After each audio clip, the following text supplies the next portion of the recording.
Hey, it's Julie with Paradigm Interiors, and tonight we are continuing with the kitchen, comfortable, functional kitchen solutions. And tonight the topic is storage, and it is a topic that I think all of us want to know more about. In fact, my kitchen, as you I'm sure have guessed, I designed my own kitchen, and I still don't have enough storage. And there's still times when I think, oh, the storage could be better. I'll be really honest with you. Um, but I think really the big question is how do you create comfortable, functional storage? There's never going to be enough. We're always going to, all of us, you're going to have way more stuff than we can ever have storage for. That is a home organizer's dilemma, and maybe soon I'll get to have, once we return to some normal time here, I'll get to have a home organizer on my videos and talk to you more about storage from that standpoint. But this is more from the comfort and function, and how you are able to use and access your storage in your home and in your kitchen. So I've mentioned it the last two nights that you want to try to keep the things that you use most often from the nose to the knees as far as a storage standpoint. So if you are, have these upper cabinets that are beyond being able to reach, and you have to get on a ladder or a little step ladder or something to get up to those, then make sure that you're putting things that don't have to be accessed very often in those high upper cabinets, or even that you have a like a dummy cabinet there that maybe there's nothing back there. You could even do storage for a display. So you can put something really nice looking up there, get some lights and highlight those things, special items, serving platters, things like that, maybe things that you only get down once a year.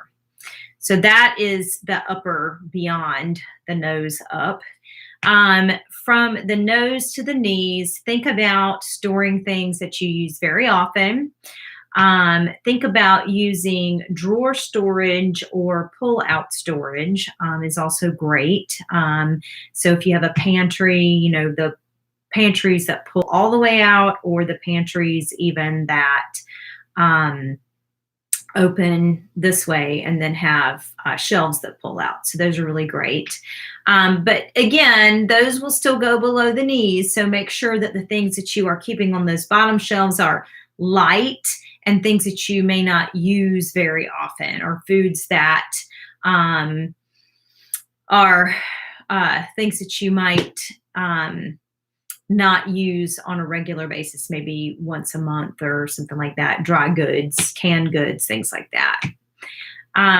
Or even, Ziplocs and things like that, you will definitely want to keep in that nose to knees, because you're using those a lot. Another thing is to use sliding doors on your cabinetry and on your pantries. That keeps you from needing to move quite so much, like to open a door and then pull something out, or if a door remains open, you're less likely to run into it. So that's a really nice feature to sliding doors. There's cabinets. Again, last night I had to go cook dinner, so I didn't get my pictures up from last night's video. So I'm going to put those up tonight. And tonight's video, I'll have a couple of pictures as well of what I mean by these types of storage solutions. But the sliding doors and the sliding cabinets work really well. If you do have to, for upper cabinets, another idea is there are cabinets that can slide down the wall. So they have a bracket on the back that allows them to move up and down the wall, and you can actually pull them down to bring them more to that below the nose levels. But you do have to work with the contractor that knows how to install those, and you have to work with the cabinet company that, has the hardware and is able, and the cabinets are able to do that. So that is also important. Another piece of the puzzle of storage is corner cabinets. And so one of the really great things about, working in this business is I have access to all kinds of different hardware and things that can go inside the cabinets. There are lots of options now for corner cabinets. I definitely recommend using cabinetry for those corners. I wouldn't put a pantry in the corner, even if you have the space to do that, mainly because those pantries tend to be shaped like this, and they get bigger the further away they get. And in the back of the pantry, there's going to be more storage than you'll be able to reach. So that, a reach-in pantry or even a walk-in pantry in a corner space, it's going to be a little more difficult to maneuver than if you have a walk-in pantry somewhere else. Again, if you have a walk-in pantry, I highly recommend, doing it so that you have a straight wall and you can use either a barn style door to get in there, bypass doors, or a pocket door that you can use in there, a sliding door, so that you don't have that swing in the door, especially if the door gets left open. That can be more problematic.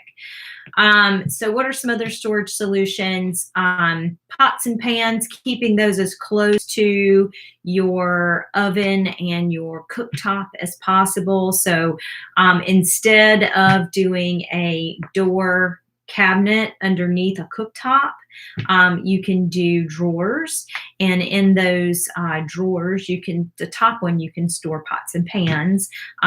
You'll need to make sure that the tracks that your drawers are on are, heavy duty tracks, just so that they don't break. When you pull the drawer out, you don't want the pots and pans to be so heavy that it starts to wear on those tracks and on that hardware on your cabinets.